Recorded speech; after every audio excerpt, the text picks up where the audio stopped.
নতুন একটা ধান্দা ধরতে হইব, আর যেটা কইরে আমাকে সফল হইতে হইব।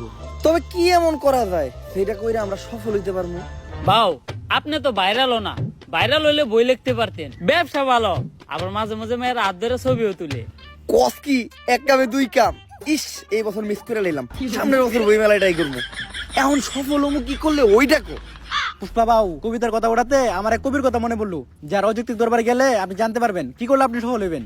কে সেই মহান কবি? কবি প্রাক্তনেন্দ্রনাথ। কিন্তু ভাও একটা সমস্যা আছে, উনি শুধু মেয়েদের হাতই ধরে, আর কোনো পুরুষ না, শুধু মেয়েদের সাথে দেখা করে। সমস্যা নাই বাউ, এই কামের লিগা তো আমাকে শিবালি ভাবি আছেই। একটা কবিতা মাথায় এলো, আগুন না জ্বালালে কয়েল জ্বলবে না, কয়েল না জ্বললে ধুমা উড়বে না, ধুমা না উড়লে মশা মরবে না, আগুন না জ্বালালে কয়েল জ্বলবে না। কবিতাটা তাড়াতাড়ি লিখে লাই। কবিগুরু, আরে শিবাল্লি, তুমি আসছো কিন্তু এত